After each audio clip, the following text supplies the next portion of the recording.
이정현 의원 만나봅니다. 이정현 최고위원 나와 계십니다. 안녕하세요. 네, 안녕하십니까. 새해 복 많이 받으십시오. 복 많이 받으십시오. 네. 먼저 우리 청취자들께 새해 인사 먼저 해주시죠. 네, 안녕하십니까. 순천 곡성의 이정현 의원입니다. 지난 한 해는 정말 저에게는 형언할 수 없이 큰 은혜를 입는 그런 해였습니다. 이제 올해 새해에 모든 우리 애청자 여러분들의 가정에 하고자 하는 일들이 술술 잘 풀리시고 무엇보다도 건강하시기를 바랍니다. 저는 여러분들의 기대에 절대적으로 실망시켜드리지 않고 최선을 다해서 잘 받들어 모시도록 하겠습니다. 새해 복 많이 받으세요. 네.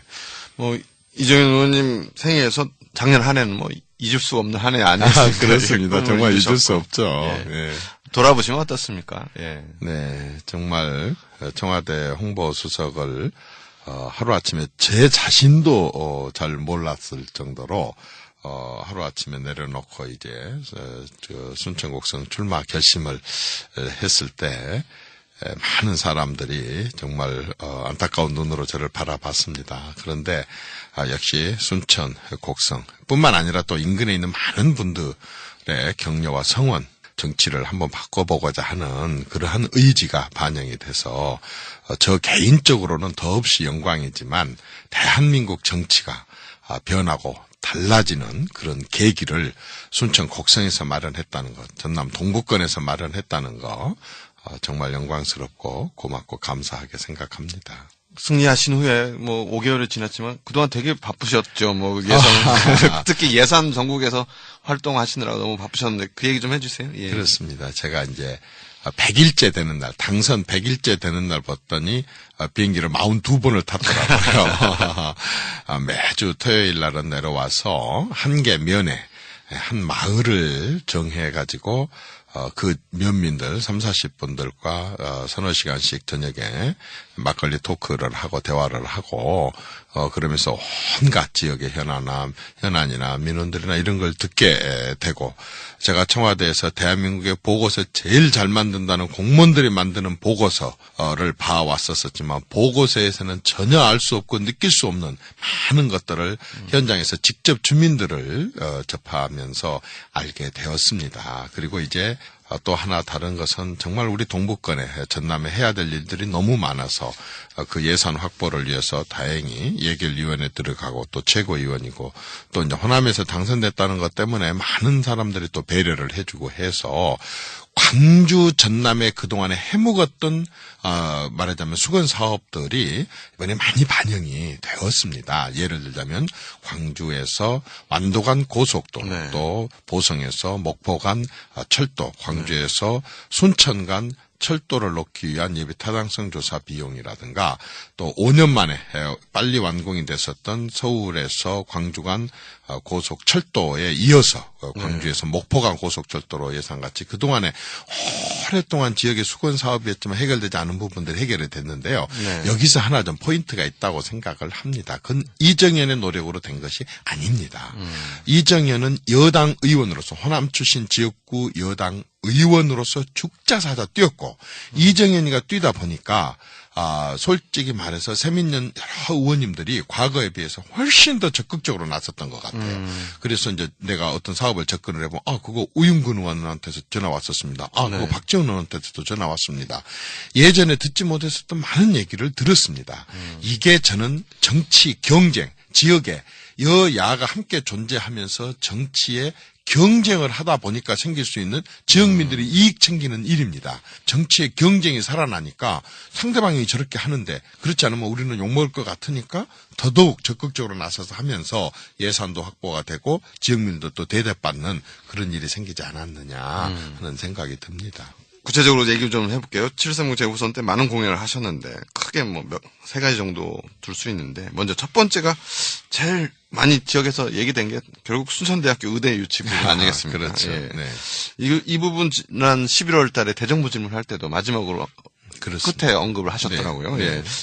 순천대 의대 유치를 위해서는 세 가지 방법이 있습니다. 크게 하나는 의과대학교를 추가로 신설하는 방안이 있고 네. 또 하나는 부실의과대학교를 인수하는 방안이 있고 또 하나는 서울대병원이나 의대병원, 저기 연세대학교, 전남대학교, 가톨릭대학교 이런 식으로 여러 대학교가 말하자면 순천에다가 부속 병원을 만드는 그런 브랜치 병원을 만드는 거예요. 세 가지 방법이 있습니다만은 저는 두 번째하고 세 번째는 고려를 하지 않고 있습니다. 네. 그런데 그동안에 이제 경상남도 창원대학교, 네. 또 경상북도에서 안동대학교, 충청도의 공주대학교, 인천의 인천대학교, 목포대학교 쪽에서 그동안에 의대 유치를 위한 노력을 해왔습니다만은 이렇다 할 구체적인 게 없었는데 제가 지금 내년 예산의 막판에 의대가 더 필요하냐 안 하느냐라고 하는 구체적인 타당성 조사를 위한 예산, 그중에서도 특히 여학생들이 의대를 머리 좋아서 많이 오다가 보니까 군의관이 부족하고 또 이렇게 낙도나 작은 면 단위에 있어서의 공보위를 보낼 사람이 없어서 네, 요즘 그 얘기 많이 그렇습니다. 하더라고요. 예, 그래서 그런 공공의료 인력을 양성하는 것까지를 포함한 그러한 여러 가지 어떤 그 의대를 어떤 형태로 더 늘렸으면 좋겠느냐 하는 방안을 연구하기 위한 예산을 막판에 집어넣습니다.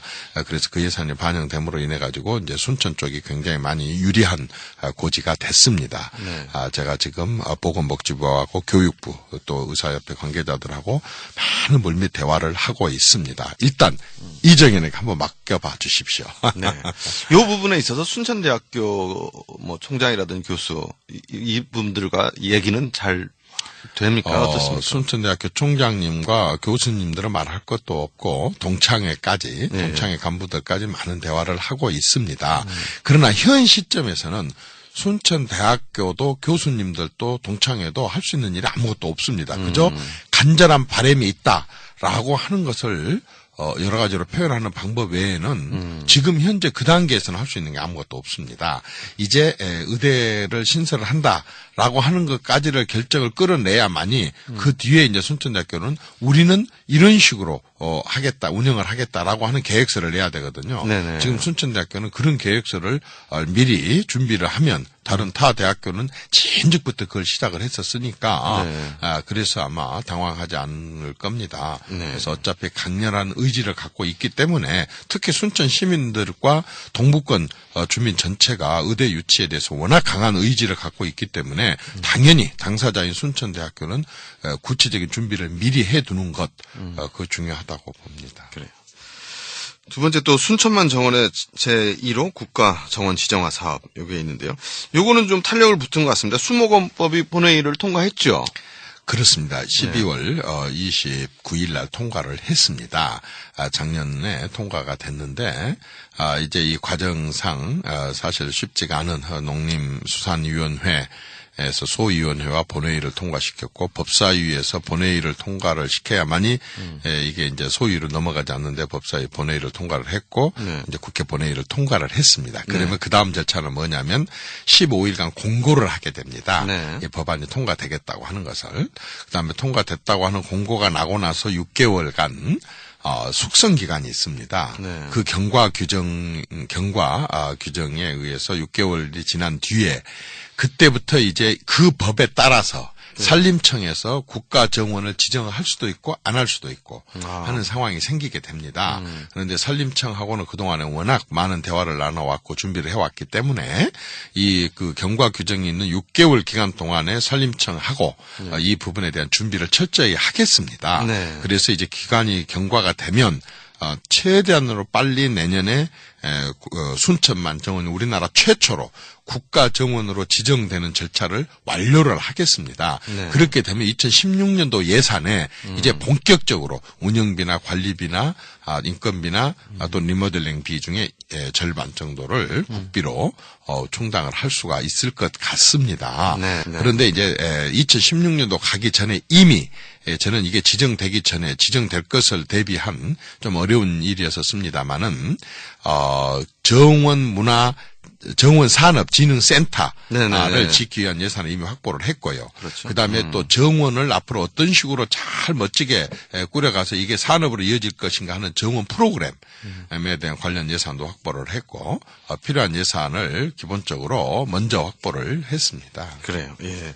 그리고 순천의 자동차 공장 유치 문제 잘 알다시피 지금 자동차는 우리나라에서 수요와 생산이 거의 공급이 지금 일치를 합니다. 그래서 따로 더 생산할 필요가 있느냐라고 하는 문제가 제기됩니다. 그러나 어느 차종 제가 너무 구체적인 개인 회사이기 때문에 얘기를 할 수 없습니다만은 어느 차종 하나는 지금 주문이 밀리고 국내에서 더 많은 증산이 필요하다고 하는 그런 판단이 섰던 것 같습니다. 회사로서는 저는 그 부분에 대한 것을 유치하기 위한 노력을 하고 있는데 이 부분은 좀 구체화되기 전까지는 겉으로 얘기하기가 좀 그렇습니다. 그러나 저는 이미 많은 곳을 다녀왔고 많은 부분을 만났고 네. 상당히 구체적인 부분들을 지금 얘기를 나누고 있습니다. 네. 그래요. 앞서도 제가 11월 달에 대정부 질문 말씀드렸는데 그때 참 많은 얘기 하셨더라고요. 사실 그때 한번 인터뷰하려고 했었는데 인터뷰 때 못했는데 네네.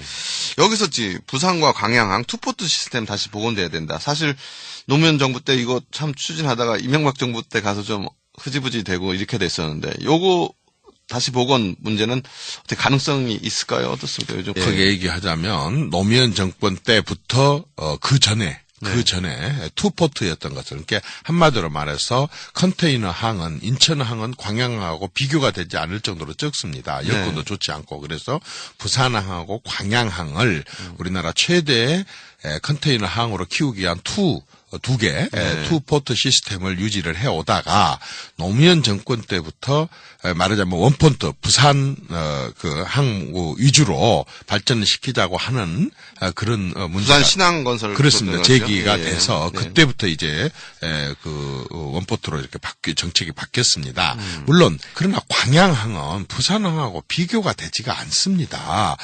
절대적으로 투포트 시스템에 복원이 돼야 됩니다. 이것은 국가 사업으로 절대적으로 결단이 있어야 되고 그렇게 돼야 됩니다. 그것이 말하자면 수도권에 집중되어 있는 모든 공장과 또 그런 것으로 해서 생기는 어떤 집중화 현상으로 생기는 많은 문제점들을 해결하기 위해서 이 대한민국의 발전 방향이 수도권의 대극점으로서의 서남해안이 발전해야 되는데 그 서남해안이 발전하기 위해서는 절대적으로 컨테이너 항이 최우선이고 그것은 무조건 광양항이 다시 옛날 투포트 시스템으로 복원돼야 된다. 그러니까 정부 해수부의 기조가 좀 바뀌어야 되는 거 아닙니까? 그렇죠. 그것은 어느 한 부서로 해야 될 문제가 아닙니다. 국책 그것은 전체적으로? 예. 그렇습니다. 왜냐하면 공단이 들어서야만이 컨테이너에 물량이 생기는 건데 공단이 제대로 가동이 안 되고 그 뭐 항구만 잘 갖고 논다고 해서 되는 것이 아니고 그래서 산업부도 그렇고 기재부도 그렇고 국가 전체적인 전략이 어쨌든 수도권의 대극점으로 서남해안을 개발하겠다고는 의지가 필요하다고 생각하고 저는 그런 노력을 계속하겠습니다. 네. 서남해안 발전 얘기하셨는데 그것과 더불어 이제 동서화합의 하나 또 교류가 될 수 있는 게 한려대교 건설도 대정부 질문 때 얘기하셨더라고요. 그러면서 해저터널로 인해서 비용이 많이 절감돼서 해저터널 방안이 어떠냐 이런 취지로 말씀하신 거죠? 그렇습니다. 한마디로 말해서 남해하고 여수를 잇는 도로가 이제 다리가 낮아야 되는데 그 다리가 한려대교로 이름부터 먼저 붙여놓고도 그렇죠. 지금 되고 있지 않습니다. 그게 비용이 한 1조 6천억 가량 들게 됩니다. 그래서 그동안 엄두를 못 내고 있었었는데 타당성 조사를 해봤더니 해저터널로 4차선을 뚫게 되면 5천억 정도 비용으로 가능하다고 합니다.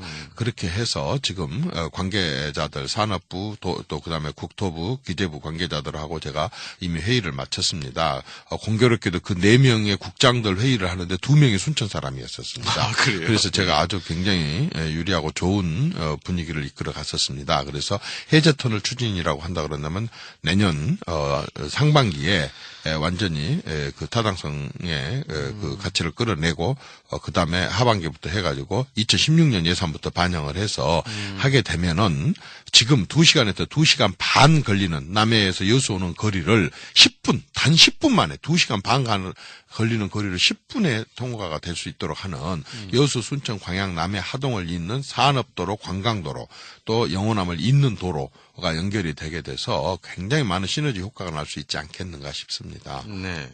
최근 통합진보당 해산으로 공석이 된 광주 서울에 관해서 내년 보궐선거에 새누리당이 적극 지원해야 된다 이런 말씀하셨는데 여기는 우리 의원님과 여러 가지 인연이 있는 곳이잖아요. 그래서 여기에 뭐 보좌관 지내신 조준성 전 광주시당 사무처장도 출마를 준비하고 있다 그러는데 여기에 대해서 한 말씀 해주시죠. 저는 어쨌든 새누리당이 전국정당 또는 집권당을 꿈꾼다고 한다면 호남의 어떤 적도 선거를 포기를 해서는 안 됩니다. 네.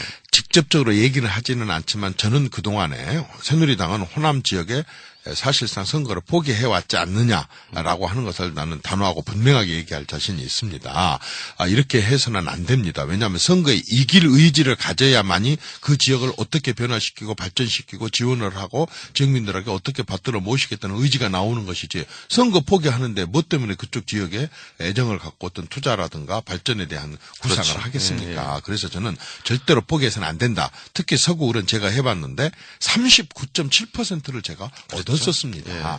좋은 인물을 내고 그다음에 또 지역민들에 적극적으로 다가서면 얼마든지 빛깔빛깔한 게임을 할 수가 있다고 보기 때문에 저는 포기해서는 안 된다는 것을 최고위원 회의에서 얘기를 했었었고 네. 누가 나오느냐 하는 그런 부분에 있어서는 노력입니다. 후보를 어떻게 좋은 후보를 설득을 하고 또 지원을 해주고 해가지고 내놓느냐 하는 것이 중앙당의 존재 이유이기 때문에 저는 좋은 후보가 나오려고 하지 않는다고 한다면 나오게끔 하는 여러 가지 인센티브를 제공해서라도 지원을 해야 된다고 봅니다.